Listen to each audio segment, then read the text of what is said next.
যারা নকশি কাঁথা আঁকতে পারেন না তারাও পেরে যাবেন খুব সহজে এমন একটা নকশি কাঁথার ডিজাইন শেয়ার করব।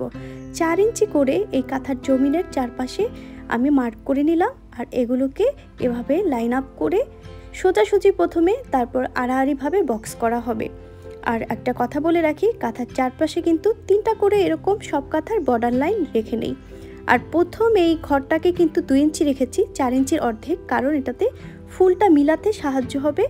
আর কাঁথার পাশে এরকম হয় না যে অর্ধেক পরে, ওইভাবে হবে না, খুব সুন্দরভাবে মিলে যাবে, এই জন্য এটা করা হয়েছে। এই হয়ে গেল টোটাল বক্স। এই যে দেখুন, এটা কিন্তু 2 ইঞ্চি, আর পরেরগুলোও কিন্তু 4 ইঞ্চি করে বক্সটা।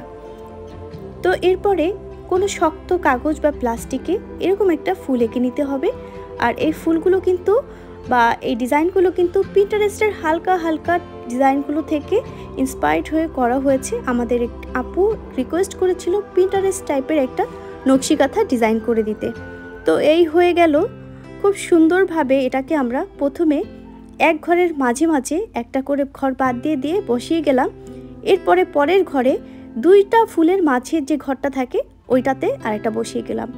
আরও ভালোভাবে আপনারা আরও পরে দেখতে পারবেন, তাহলে হয়তোবা পুরোটা আপনাদের কাছে খুব সুন্দরভাবে ক্লিয়ার হয়ে যাবে।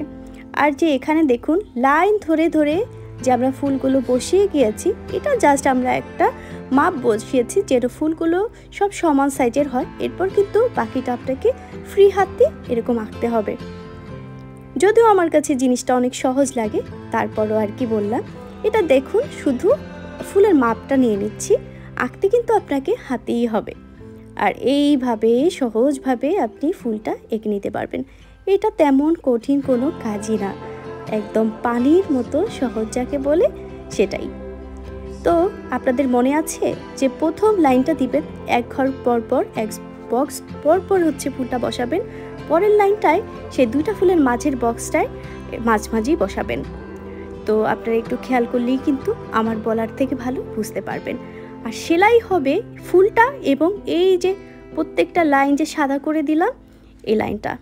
তো আর কিছুই না, এই কাঁথা আঁকতে লাগবে এরকম ছোট্ট একটা ফুলের ডাইস আর আপনার নিজের বাকিটুকু চেষ্টা। এটা কোনো কঠিন কাজ না। যে আপুরা কখনো নকশি কাঁথা সেলাই করেননি, যখনও আঁকেননি, সাহস করে তারা নিজেরাই কিন্তু এটা নিতে পারেন, খুব সহজেই পেরে যাবেন। আমার কাছে মনে হয় এটা অনেক প্রিটি, অনেক সুন্দর একটা ডিজাইন। হালকা হালকা এরকম সিম্পল ডিজাইনগুলো আপনারা রেগুলার ইউজের জন্য। আর এই হলো ফাইনাল লুক। মাশাআল্লাহ, আমাদের প্রোডাকশন থেকে নিয়ে আসা হয়েছে ড্রয়িংয়ের পরে। আজকে সারাটা দিন গেল এই একটা নকশি কাঁথা আর্ট করতে। যদিও সিম্পল মনে হয়, কিন্তু আসলে নকশি কাঁথাই অথেন্টিকভাবে তৈরি করতে গেলে